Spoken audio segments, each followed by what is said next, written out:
Hello and welcome back to the SpyShack podcast, a podcast where Survivor superfans get together and talk about the latest episode of Survivor. Tonight we are talking episode 6 of Survivor Ghost Island. Episode 6, Fate is the Homie. Tonight we are joined by Mark. Mark, how are you doing tonight? Give us one word to describe the episode for you. I'm ready for today to be over so I can finally drink again. Oh my God, 3 concerts in 10 days. It's not a joke. So my word for this week would be friendship. Friendship. Kim, how are you doing tonight? What's your one word to describe this episode? I'm doing okay, and I just want to let everybody know that I love and I miss my son every day. And my word for the episode is, oh my God, pass. Okay. I have one. And we got our permanent sub Doug here with us tonight. Doug, how are you doing? And give us one word to describe the episode. I'm doing very well because I'm doing all the drinking apparently that Mark can't do. Mm-hmm. So, and my one word for this episode is bummer. and I am Randy, and my one word would be gut. And I'll actually just Okay, so we start out this episode with straight into the business. Like we don't do anything back at camp. We go straight into drop your buffs. It's a tribe swap, and we get to find out that we are switching to 3 tribes of 5. And so I'll go ahead and introduce our new tribes, and we'll break it down from there. So in the Navidi tribe, which is the purple tribe, we have Dominic, Bradley, Chelsea, Donathan, and Libby. On Malolo, the orange tribe, we have Kellen, Desiree, Angela, James, and Michael. And now in our new green tribe, we have, which is Yanuya, is Sebastian, Jenna, Wendell, Laurel, and Chris. So we have 3 original Navidi and 2 original Malolo on each tribe. What were your guys' initial thoughts on this tribe swap, and who was the biggest winner and loser from the tribe swap? I mean, the moment they released that, the moment that Jeff mentioned it, I'm like, okay, the Malolos are getting screwed yet again by a swap. People that have helped, the old Navidis, I'm pretty sure that all of them are going to stick together. And so, whichever tribe loses, we're losing a Malolos. That's basically it. Yeah, Doug, what do you think of this one? My initial thoughts were the fact that it was like... I'm going to agree with Doug. It was just... it didn't do anything. It just basically kept the same results. It didn't change anything. And that was the disappointing. I don't think there was any winners and any losers. I agree with Mark. It's just... I didn't think anything of it. I was like, yeah. Okay. Doug, what were you saying there? No, just I when I saw how it broke down, I didn't expect anything to change. I think there was a little bit of hope that every tribe having a 3-2 split would result in some sort of swing situation, but we haven't actually seen anything to back up that hope. Yeah, I agree with you there. I think. Well, obviously, short term, Michael needed to get out of the tribe he was in. So I think anything was a good switch up for him. Yeah, he didn't get the greatest ending from where he wanted to be, but he needed to switch away. I also think that this may have been good. I don't know who for, but Dominic and Chris separating, I think, was good for both of them because they were both aiming big targets at each other. So I think the fact that they were able to separate from each other really helps. Other than that, I think there was some interesting combinations of people. I liked seeing Sebastian and Jenna stay together. I liked seeing Wendell and Laurel stay together. Bradley got out of the squalor that was Malolo and got back to Navidi. So that was oh my gosh. Please. I thought there was some fun stuff there. I'm really glad you brought up Chris and Dominic because I do think that long term the viewers win from this swap. Yes. Because they're separated. The nice thing about if you can say the nice thing about Malolo getting decimated before the merge is that Chris and Dominic's rivalry will eventually explode. And we're not going to get some sort of premature flame out of that storyline because they haven't had the chance to get rid of each other yet. So it will become a head-to-head battle. Yeah, keep in mind, people, Chris Noble has not gone to Tribal Council yet. Yeah. So that's amazing. That's pretty crazy after how much of a target he has been. So when I saw wait, I wanted to say that I was sad to see Donathan and Laurel separate because I like Donathan. Yeah, I did like seeing Wendell still with Laurel because I like their friendship as well. But I did really like the Laurel Donathan dynamic. Seeing how she interacted with him was really nice. I thought they were a fun, like, sweet friendship. I really liked this Yanuya tribe, this green tribe of Sebastian, Jenna, Wendell, Laurel, and Chris. I really like this 5. How does this keep happening? This is since Ikabula. This has happened every single time they've done this. That they've gotten a good tribe.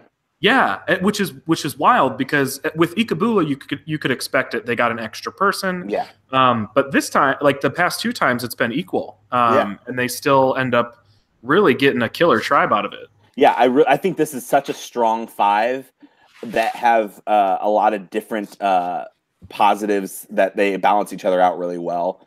I really thought that the purple Navidi tribe was kind of sucky when I looked at it. I didn't think they were going to be very good at the challenges. Yeah. But we'll get to how they do throughout it. But I thought I'm all for a swap. I really like mixing up the dynamics. We're probably only going to be here 2 weeks. I think we have to assume that the merge is at 13 since we know that Dominic's legacy advantage is eligible at 13. I think that would have to mean that there is a merge there, but we'll see. So we'll probably only see one more in this group. But I like the mixing up of the dynamics. Yes, we are at 9-5 right now in original tribes, but anything that we can do to mix it up, I'm all for just giving it a try. Yeah, in history of Survivor, it never stays like this.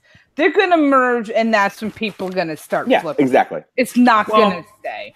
And this is very normal, and the editors have gotten very good at keeping it from being obvious, right? Yeah. We saw this on Game Changers, we saw it on Cambodia, and they've just gotten really good at editing around it.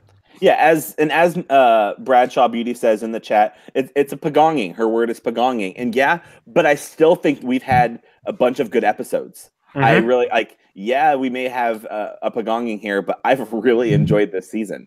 Yep. So I'm all in. So we'll start out by going to this tribe that we like, the Yanuya Green tribe, and we see Jenna is excited for her new group. She really needed this. Was good for her to get away. This may be a good spot for her. We see Wendell deliver Sebastian's shell that he left behind at his old tribe. And then Chris starts to rub everyone the wrong way. And one thing that I think that really stood out to me for Chris was, it's just exhausting being such a good athlete and being just an all-around great guy. Oh my God. I have grown to love Chris so much. I really like him as a character. I really like watching him.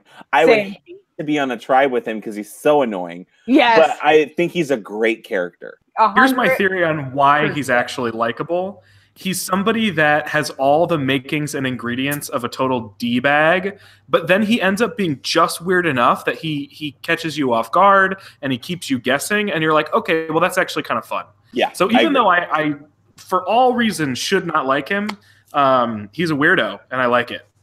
Me too. No, I seem to like Chris a lot. I mean, he's annoying, but I'm not living with him. And there is a sense of likability to him. He's like Doug said, he's not just a complete D-bag. Like, you saw an empathetic side. You saw a humble side of Chris, taking care of his mother, talking to Donathan, even though it started games, but then it was relatable. And he's just funny. Like, I didn't tell anybody this, but I'm a male model. It's hilarious.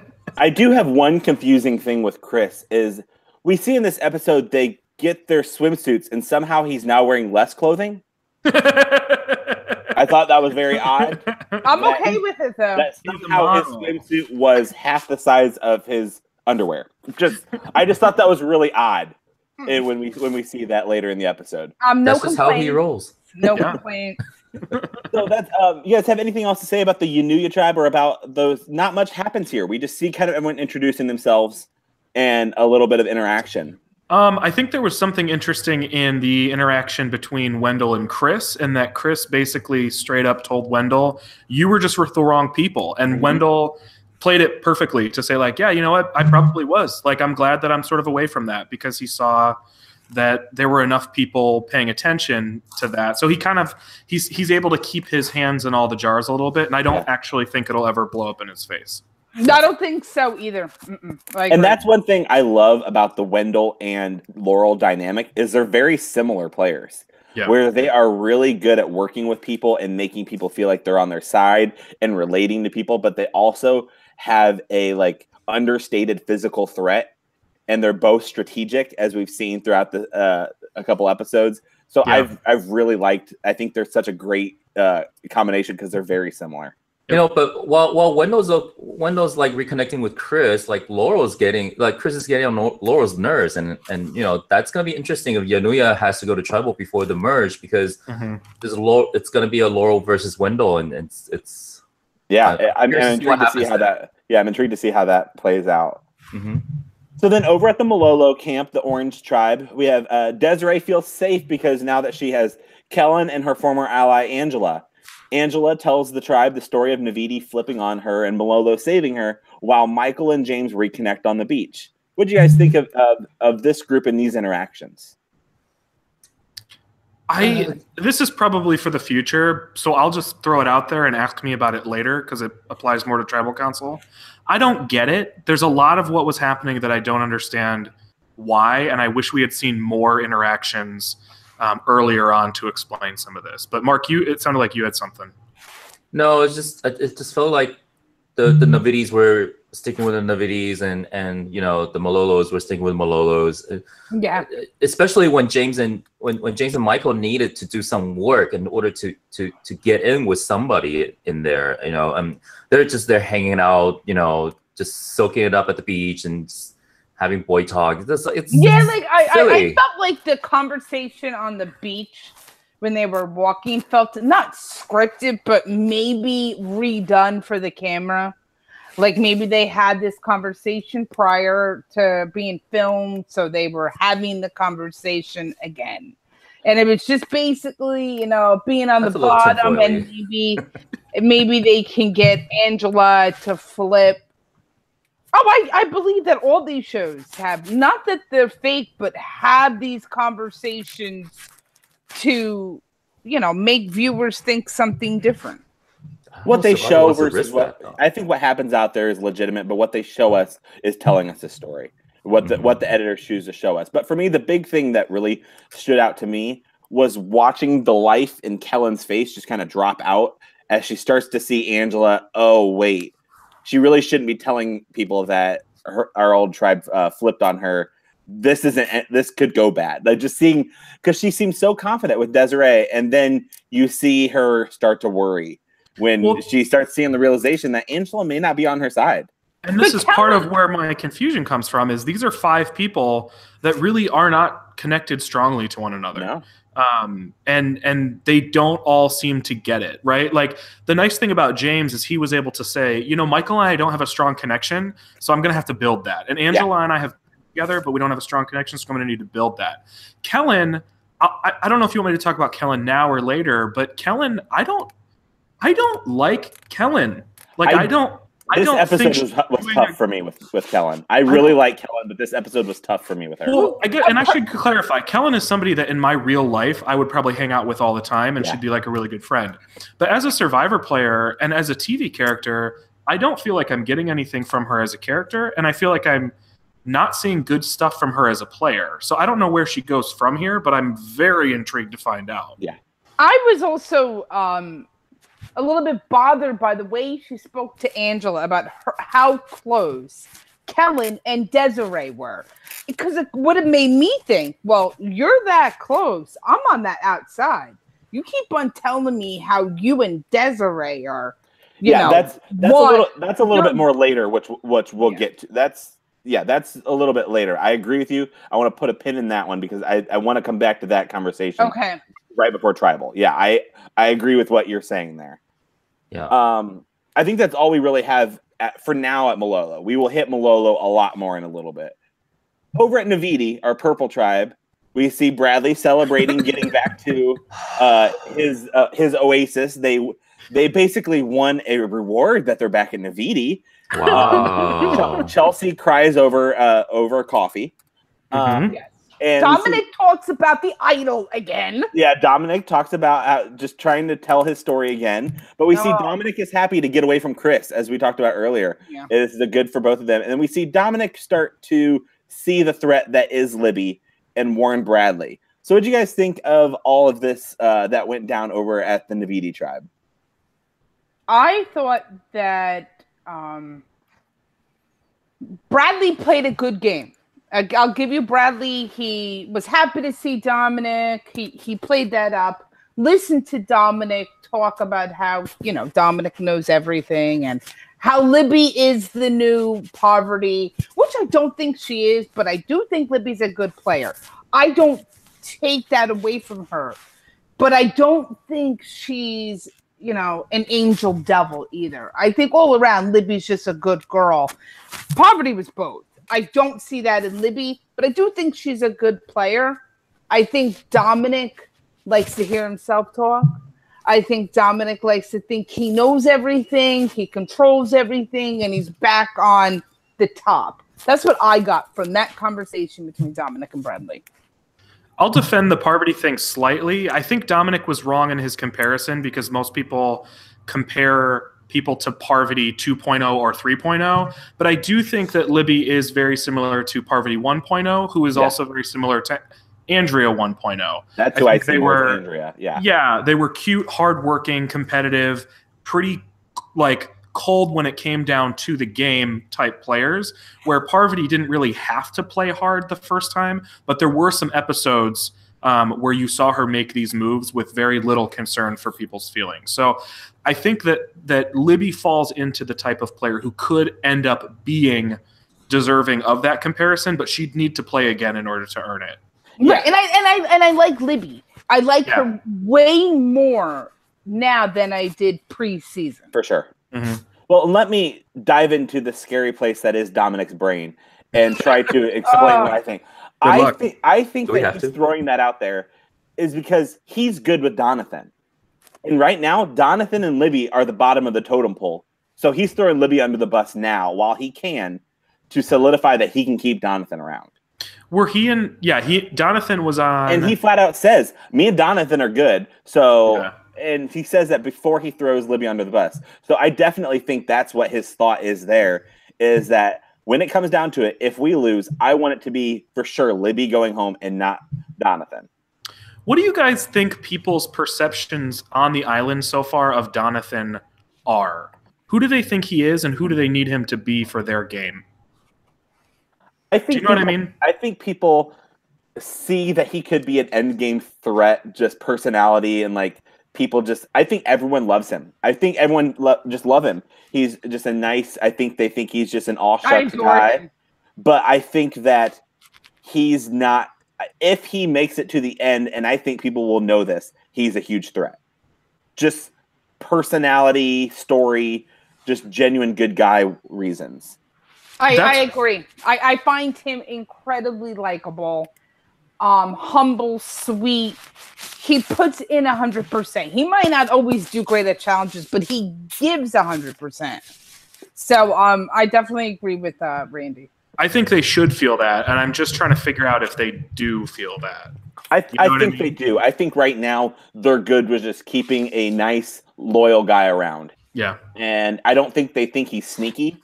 I don't know if they think he can play the game, but I think they just right now are good with keeping him around because he's just pleasant to be around. Do you think he ends up in a position like an Aubrey or a David where he awakens and makes these small moves that actually end up progressing him forward? I would enjoy seeing that because I would like to. That's what I'm missing from Donathan right now is that game sense. Mm-hmm. So I think he probably has it because I know he loves the show. So I'm hoping it's there. But right now we're not seeing it yet. But this could be his strategy. Yeah. And we also aren't seeing him because he hasn't lost in a while. No, exactly. We don't have a reason to see him. The one that still baffles me is the one where he went to tribal council when Morgan went home, and we didn't see him that entire episode. And he was even at tribal council. I don't get it. Well, here's the thing. I think if Donathan ends up being long for the game, we already know who he is, and we're not going to forget who he is. He's not a character we can forget now that we know him. So I think that he ends up in an area character-wise that they can set him aside for a while, tell some other stories, and bring him back, and we'll be like, oh yeah, that's right, Donathan. Yeah, agreed. I can see that. So then that's all we have for the Navidi tribe. So we head over to the immunity challenge. It is one of these kind of dangerous blindfold challenges where we will have 3 callers leading their team to collect puzzle pieces, and then they have to describe to their tribe how to solve the puzzle while still blindfolded. I don't feel like we've seen that part before, which I really enjoyed. Yeah, we have, but not the same puzzle. Yeah, something seemed different there. I didn't remember seeing like helping them solve the puzzle blindfolded. Yeah. But so we see Desiree, Wendell, and Dominic calling for their teams. So at one point in time, as the challenge goes on, we see Chelsea try to take the wrong tribe's bag, which I thought was kind of fun. Hilarious. Seeing that go down. I thought that was when Chelsea and Donathan tried to take the wrong bag. That was fun. But Malolo gets out to a really strong lead with Desiree leading the way. Navidi and Yanuya are pretty even throughout. At one point in time, Yanuya leaves the puzzle bag behind and Wendell has to run back to collect it. But Wendell leads his tribe to a first-place finish, and Navidi gets second, sending Malolo, the cursed tribe, back to tribal council. What did you guys think of this immunity challenge? And what did you think of how this went down? I want to say that I thought if I was on the challenge, I would have been the screamer. 1, because clearly I'm loud. 2, I'm kind of deaf in my left ear, so it wouldn't work. I thought Desiree and Wendell did quite good at instructing their teams loud but clear. I felt Dominic did a poor job just trying, even though they all ended up at the same time, if we're listening to the differences between instructions, Dominic was just screaming. But I think the key here that the Malolo tribe left out is, yes, Desiree may be good at communicating, but can she solve a puzzle? No, she can't. And I don't understand. At that point in time, you need to be able to solve a puzzle. If you're the person leading your tribe, you need to be able to also call and solve the puzzle. I understand people think that Kellen should have went because she's a puzzle master, but I don't know if she has the voice. I wouldn't have put Kellen there. Desiree did well in the first portion of it because she's loud and she's direct. The problem is when you get to the puzzle, it's a completely different type of communication. And if you looked at the 2 other people who did it, Dominic is a project manager and Wendell builds stuff. Exactly. So like it's not about, once you get to that point, it's about being able to break things down into the smallest bits. And Desiree wasn't able to do that while the other 2 people were. Yeah, Dominic did a good job at the puzzle. Brilliant at the puzzle. He did such a good job describing how that was supposed to work. When he was no longer yelling at them and he was instructing, he was way more calm. Oh, for sure. And you were able to listen to him. But when he was yelling, I couldn't make out what he was saying. But the puzzle part, he was way better. And I agree with Doug. James should have done it. Yeah, and we even saw from the first few. That was me. We would have seen from the first. We even saw from the first few minutes of the season that Des isn't a puzzle person. Yeah, we saw that in the premiere. So I think that was. She did a great job, even though she was going hoarse after like 2 seconds, which was really kind of fun just to watch her scream like that. I definitely thought she was going to lose her voice. I might have had Desiree's problem when it came to the puzzle. I'm okay at puzzles, but I think that maybe my nerves would have got the best of me because at that point it's so close and I might have been just shouting. Yeah. That's what Desiree did. She was shouting. And was it Kellen who said, don't yell at me or I'm trying?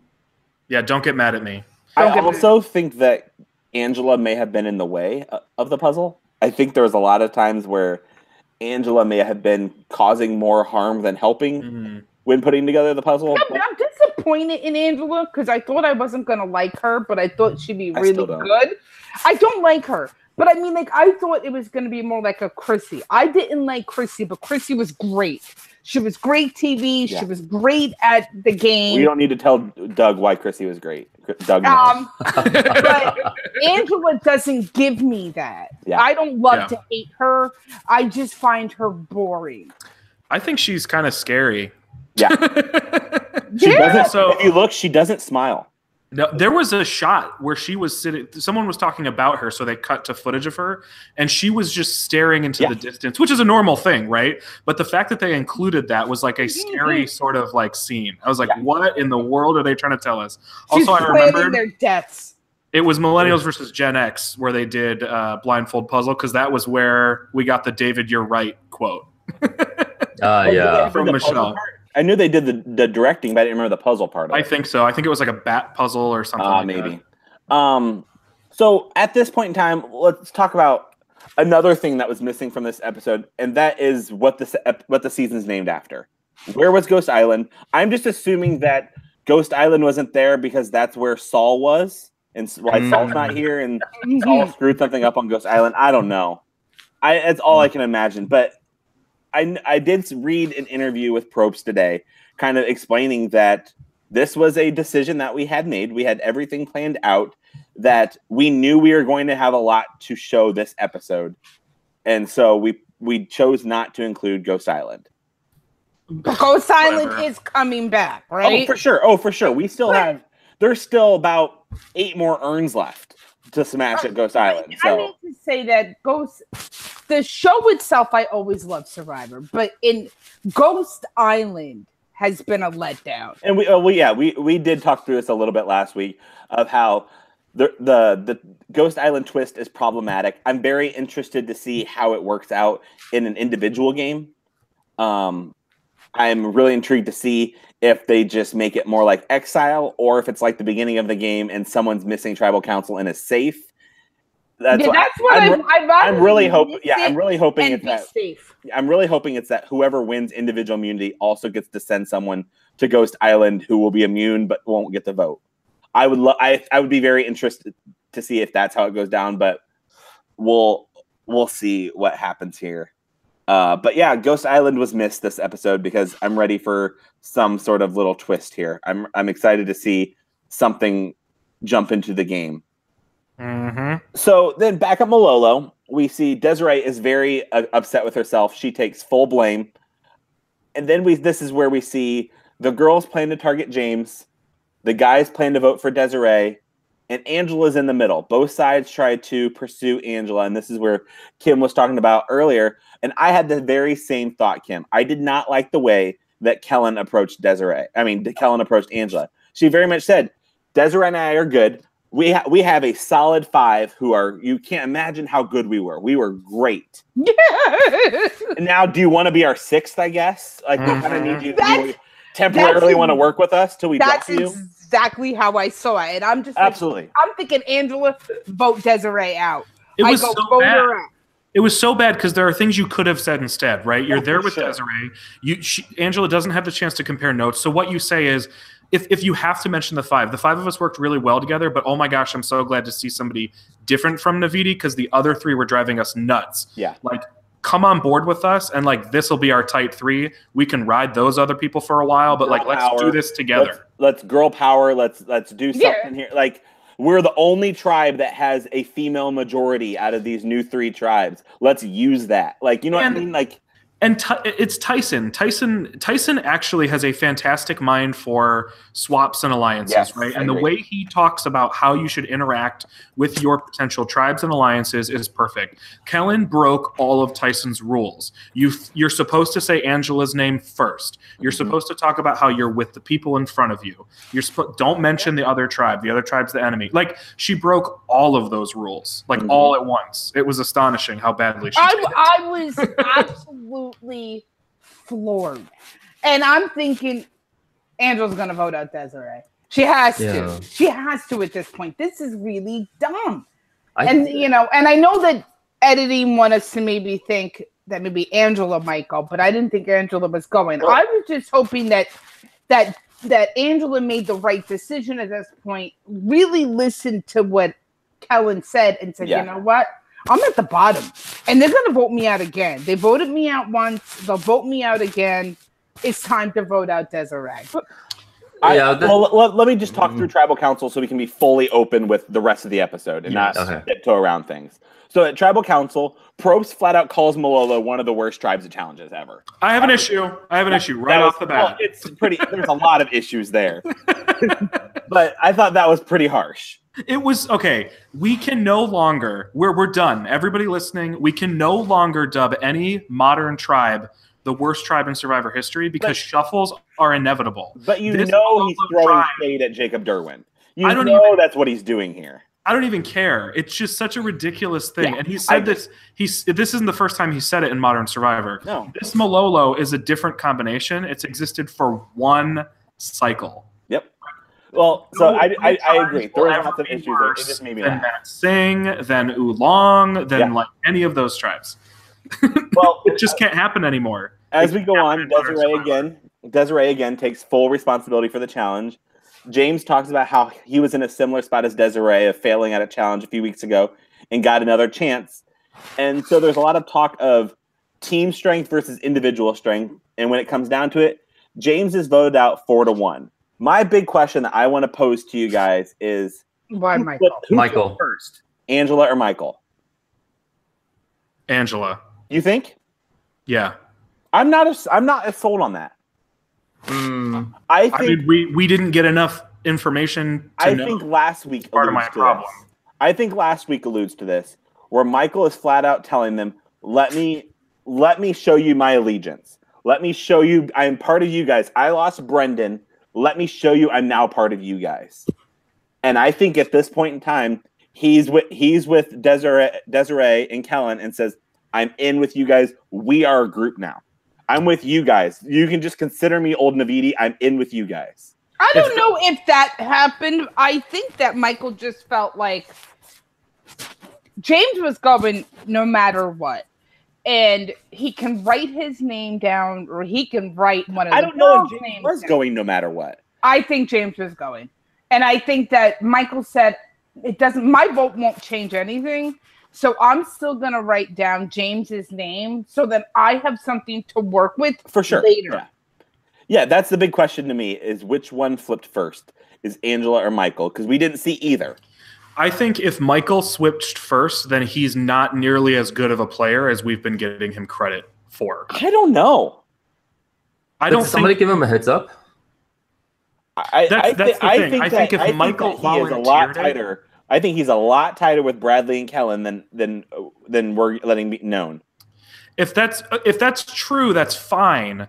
But I don't think it's necessary. If he's convinced that's going to be his ticket, and maybe Michael is actually convinced that he doesn't have a ticket. If he's convinced he doesn't have a ticket and he's just throwing stuff at the wall, then fine, whatever. Anything he does is good in my book because he's taking a swing. But to be the one who flips first when Angela was still a possibility. I don't know that necessarily makes it a good move, especially with James so actively trying to reach out to him. Here's what's going to happen, at least, or this is what they should expect.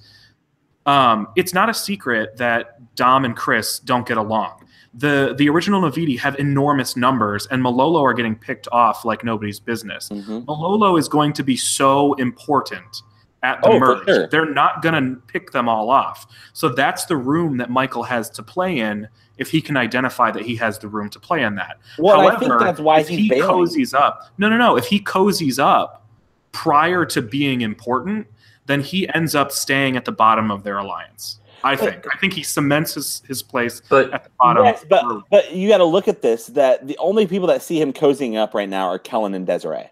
It's still an open field. Well, I think that Bradley is what you're saying is right.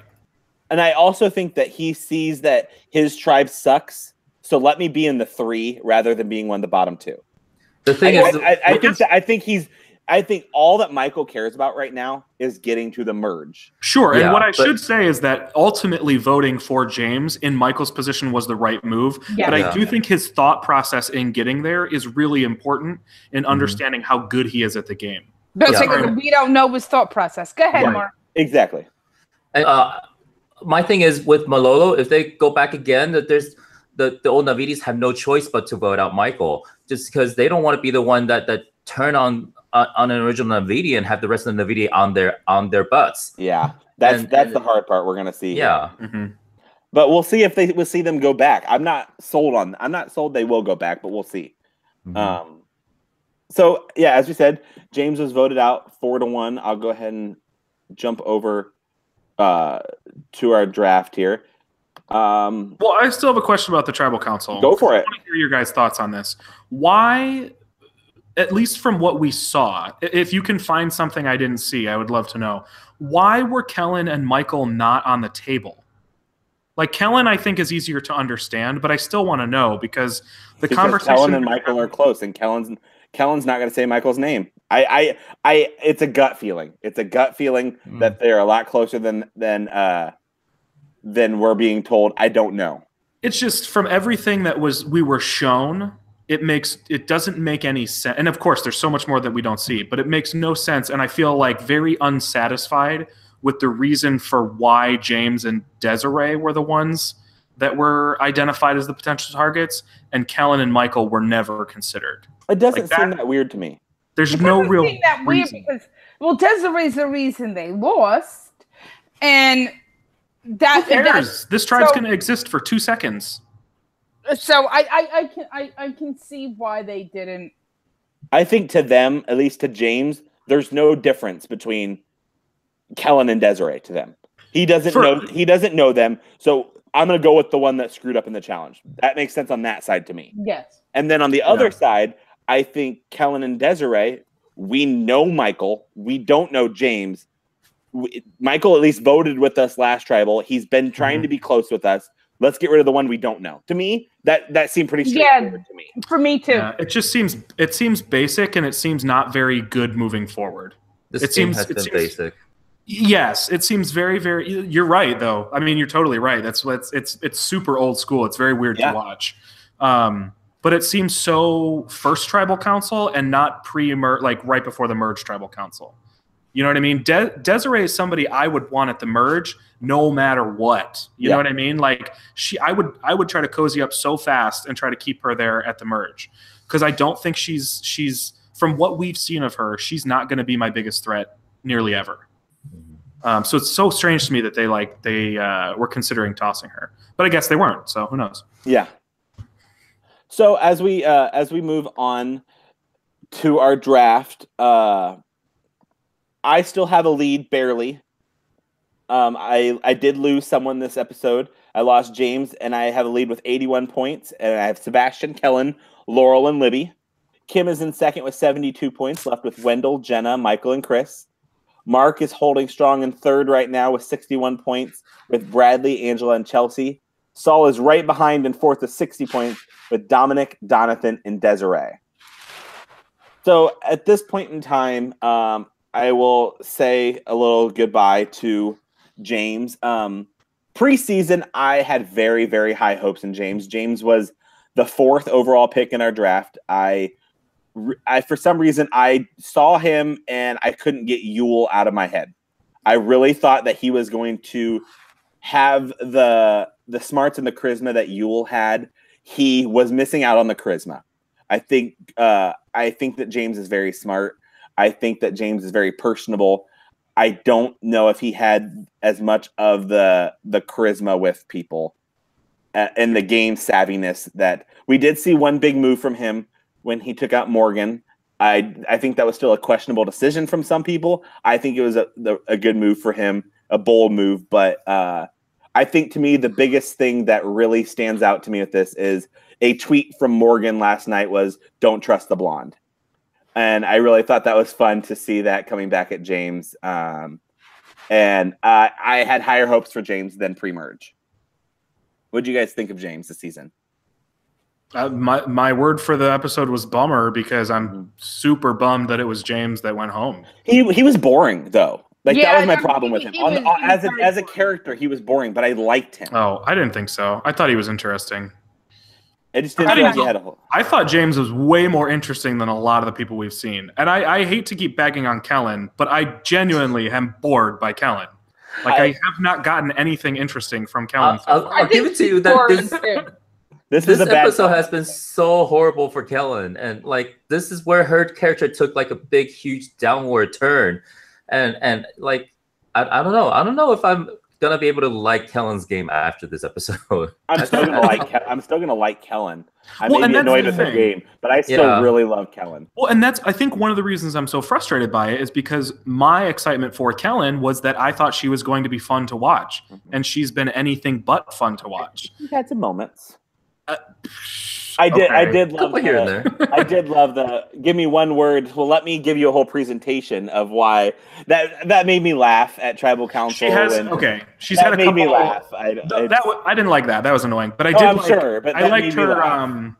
I liked her baby quote. She's had a couple good one-liners, and that's what makes me know that she's interesting. And they're just not giving us Kellen for some reason. Bradley's been more important, and so we don't get to see Kellen.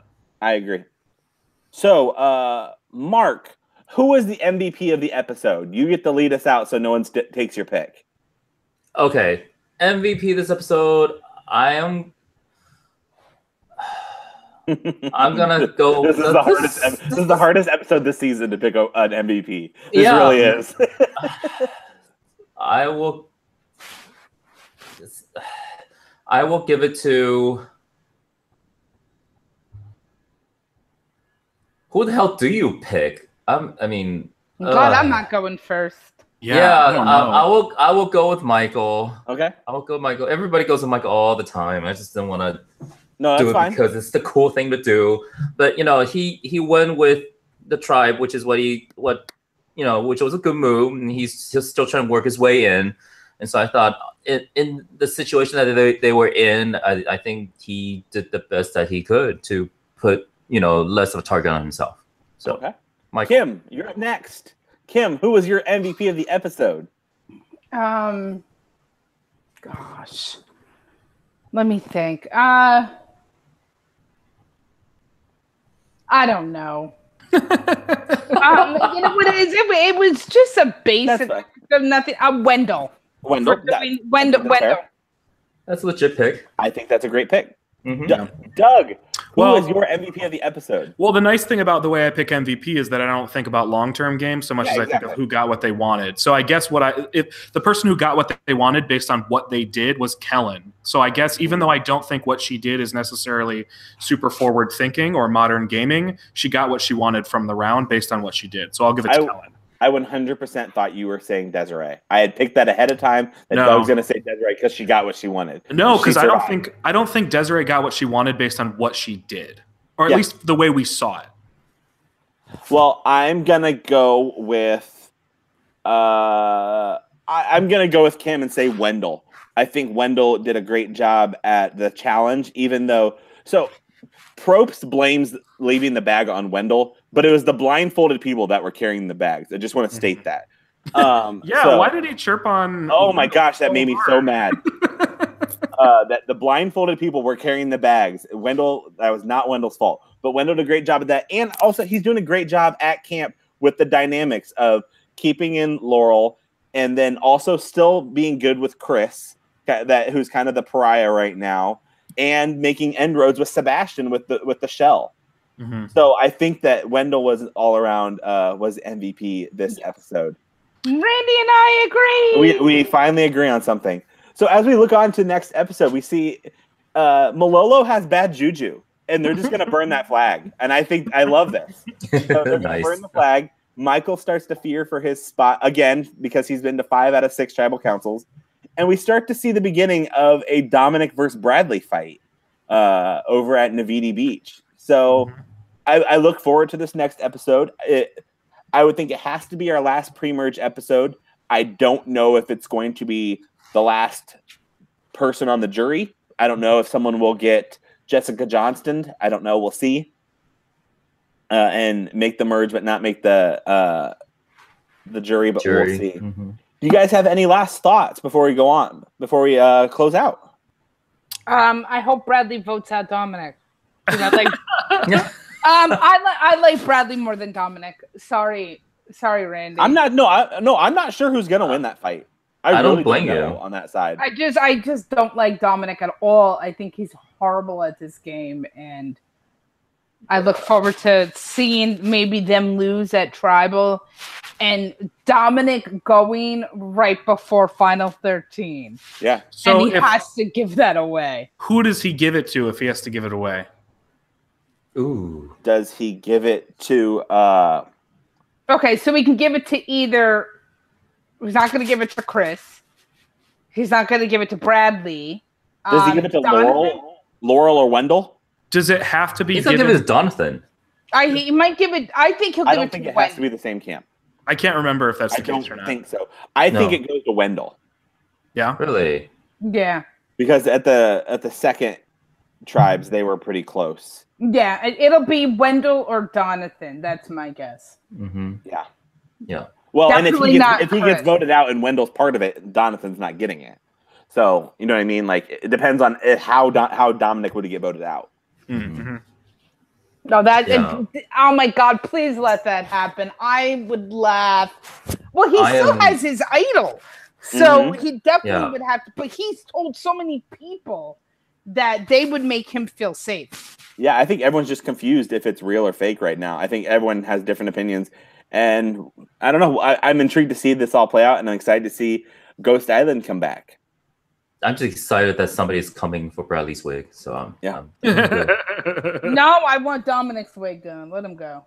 Well, Doug, thank you for joining us tonight. Where can people find you online? Yay. Find me on Twitter, tweeting about Survivor, RuPaul's Drag Race, and probably that. Well, and maybe a little bit of Big Brother. So at Ickybooly, ICKYBOOLEY. Kim, where can people find you online? On Twitter at Kim_is__board. And how about you, Mark? And you can find me on Twitter at MarcoPolo310. And you guys can find me online at Randy Knoop. That's RandyKNUP. Thank you for joining us in the Spy Shack tonight, and we will see you next week. Peace out.